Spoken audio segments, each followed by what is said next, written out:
کہا جاتا ہے کسی علاقے میں قید سالی پیدا ہو گئی۔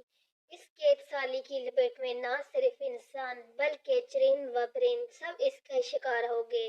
مویشی مالکان بے حد پریشان تھے۔ اس دوران ایک مسجد کے مولوی نے جمعے کے خطبے میں نہایت یقین کے ساتھ یہ بات بتائی کہ اللہ کا نام لے کر یعنی بسم اللہ پڑھ کر دریا کو حکم دیا جائے تو وہ بھی نافرمانی نہیں کرتا۔ خطبہ سننے والوں میں ایک چرواہا بھی موجود تھا۔ مولوی کی یہ بات سن کر اس کے دل میں اتر گئی اور اس بات پر اس کا یقین کامل ہو گیا۔ اس نے واپس آ کر اپنی بکریاں کھولی اور سیدھا دریا پر چلا گیا۔ اونچی آواز سے بسم اللہ الرحمن الرحیم پڑھا اور دریا کو کہا وہ اپنی بکریاں چرانے کے لیے دوسرے پار جانا چاہتا تھا اور اسے کہا کہ مجھے اپنے اوپر سے گزرنے دے۔ یہ کہہ کر اس نے اپنی بکریوں کو لیا اور دریا پر چلتا ہوا دریا پار کر گیا۔ دریا کے دوسری طرف کا علاقہ گھاس سے بھرا پڑا تھا۔ درختوں کے پتے بھی سلامت تھے کیونکہ کسی کو یہاں آنے کی رسائی نہیں تھی۔ اس نے خوب اچھی طرح اپنی بکریوں کو سیر کروایا اور واپس لوٹ آیا۔ پھر یہ اس کا معمول بن گیا کہ وہ بکریاں پار چھوڑ کر واپس آ جاتا اور شام کو جا کر بکریاں واپس لے آتا۔ اس کی بکریوں کا وزن دگنا چگنا ہو گیا۔ لوگ چونک گئے اور اس سے پوچھا کہ وہ اپنی بکریوں کو کیا کھلاتا ہے۔ وہ سیدھا سادہ اور صاف دل نوجوان تھا۔ اس نے صاف صاف بات بتا دی کہ جناب میں تو بسم اللہ الرحمن الرحیم پڑھ کر دریا پر چل کر اپنی بکریاں دوسری طرف چروانے لے جاتا ہوں۔ یہ بات سب نے سنی مگر کسی نے اس چرواہے کی بات پر یقین نہیں کیا کیونکہ یہ ناقابل یقین بات تھی۔ مگر بات ہوتے ہوتے مولوی صاحب کے پاس پہنچ گئی۔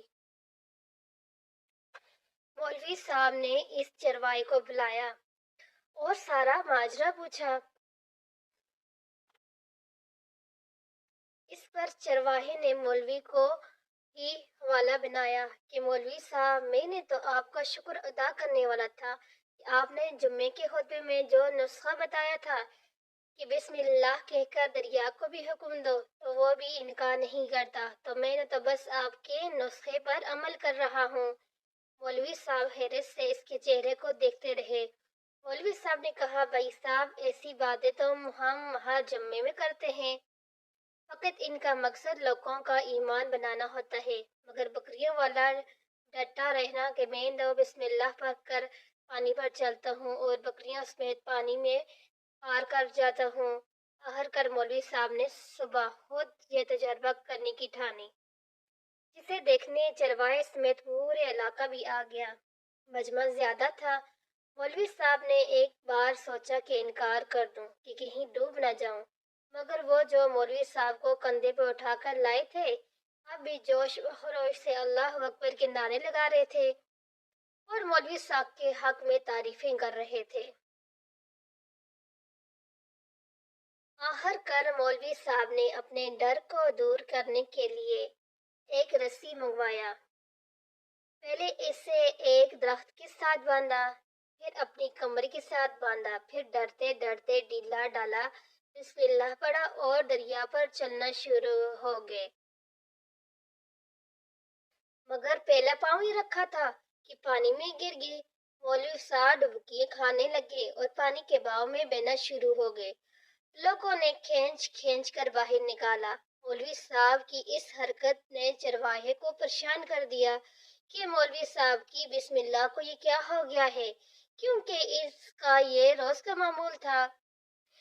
اس کے اپنے یقین میں کوئی فرق نہ آیا۔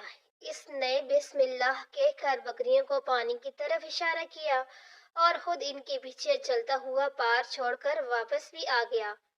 لوگ اسے ولی اللہ سمجھ رہے تھے اور اس کے حق میں نعرے لگا رہے تھے، مگر وہ سب سے بے نیاز سیدھا سادہ انسان تھا۔ وہ مولوی صاحب کے پاس پہنچا اور کہا مولوی صاحب میں آپ کی بسم اللہ کی تعریف سے کافی پریشان تھا، مگر پانی پر چلتے ہوئے مجھے آپ کی بسم اللہ کی بیماری کا پتہ چل گیا۔ اس چرواہے نے درخت سے باندھی رسی کی طرف اشارہ کیا اور کہا مولوی صاحب یہ ہے آپ کی بسم اللہ کی بیماری، آپ کی بسم اللہ کی برکت کو یہ رسی کھا گئی۔